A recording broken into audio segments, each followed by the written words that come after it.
We have these land use laws that protect the farmland, but we have no protection from other state and federal agencies. They don't have to live under those land use laws. What they have to do is respond to their little area of concern. So what you may feel is a reasonable farm practice, the public may not like at all. So they can just openly attack you. Once they learn how to do this, any citizen can bring forward that very fatal complaint. They can prove that you really can't farm that land, and they can show why, because it's not practical or economical because of the environmental concerns. Well, basically what we're doing is using our land use laws against the exact thing we were trying to protect, and that was farming and agriculture and other resource activities. But we end up reversing the intent of that law, and that's because one agency doesn't talk to the other. And generally what ends up happening when other agencies get involved in land use and end up getting involved in your land, there's no common ground. Everybody's got their own little world and little war to fight, and you as the landowner get caught in the middle. I'm going to give you a real specific event that took place here. Years past, we had people who decided on their own that they would trespass on this farm and take water samples with test tubes.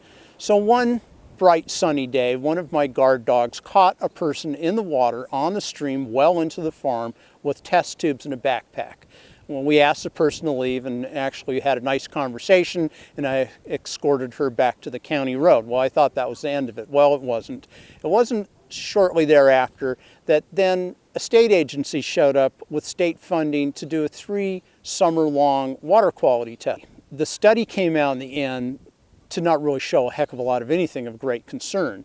That never seemed to have brought the issue to an end.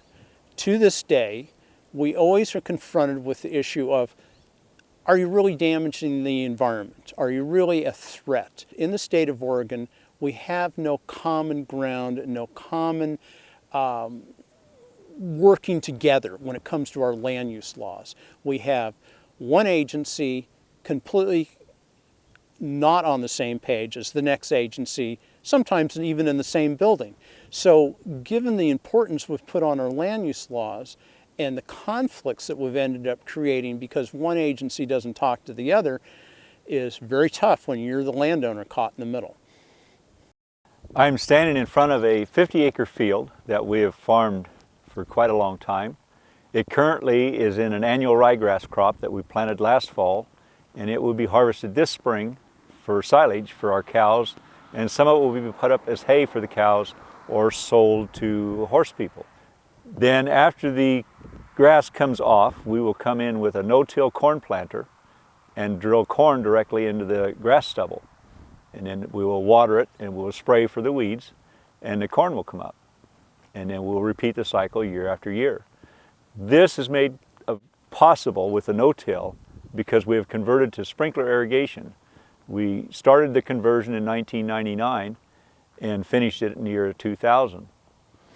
The advantage of sprinkler irrigation is we have no water that leaves our property and runs into the creeks, carrying soil, pesticides, fertilizers, or anything like that that could harm the environment.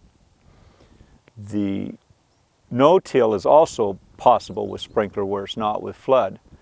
And by doing no-till, we actually store carbon in the soil, whereas when you plow and work the ground each year, you release more carbon into the air than you store.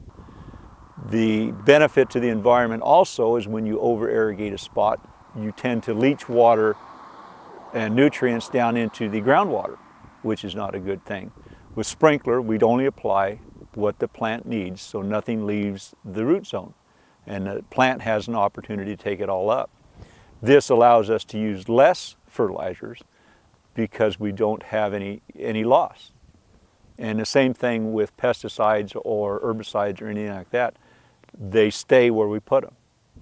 We have gotten into a conflict with the local irrigation district. They have decided that we have to accept the water and have it transported through their ditch to our property. They will deliver water to us once every 10 days. That would require us to build a 5 or 6 acre pond to store that water during that time and then to be able to sprinkle. when they wouldn't deliver water to us. We disagreed with them, and we went to the Water Resources Department and applied for a permit to move our point of diversion from where the district is down to our own property so we could pump direct. The Water Resources Department said that the water right went with the land and that we could do that. And nowhere in any rules did it said we needed to ask permission. The district filed a protest, and Water Resources denied their protest and said that we were okay. The district still protested, so we went to an administrative law judge, and the judge ruled in our favor, said that we controlled the water right and we had the right to do what we wanted to do. The district still didn't like that, so we went to the next level, which was the Water Resources Congress. And the Water Resources Congress also ruled in our favor. But the district was not happy with that, so they went to the state appellate court. And the appellate court ruled that the district controlled the water right. They were the trustee of our water right. They knew better what to do with it than we did. Well, we weren't happy with that ruling, so the Water Resources Department and us appealed to the Oregon State Supreme Court. And the Oregon State Supreme Court agreed with the district that they are the trustees of the water right. In the summer of 2009, we cannot sprinkle. We have to convert back to flood. This will require us to negate all of the good that we've done over the last 8 years with our no-till, trying to conserve the carbon in the soil, build our soil up better, make it so that it retains the nutrients in it, will grow a better crop. The earthworms are back, the gophers are back.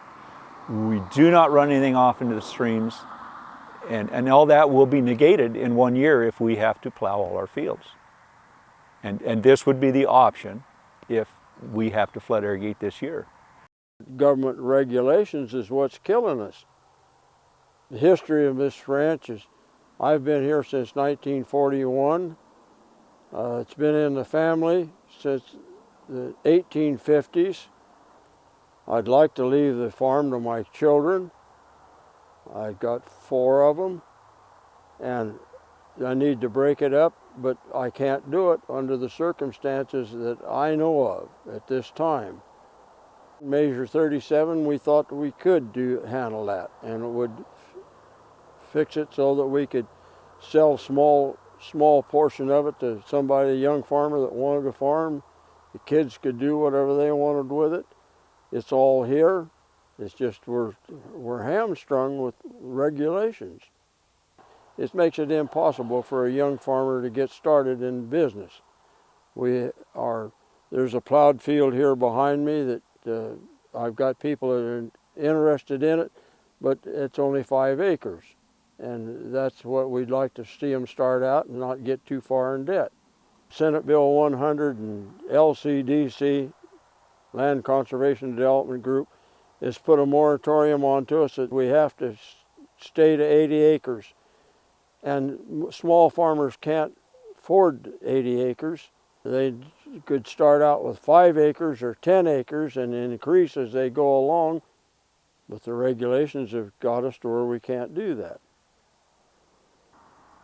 We've been here for a long time, but it's just our infrastructure has been torn to pieces. With our livestock markets have moved 100 to 250 miles away to ship cattle to.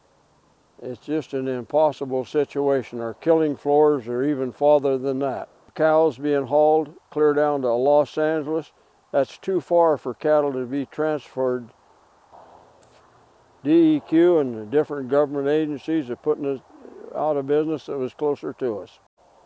And it's costing us more money to ship and inhumane to the cattle.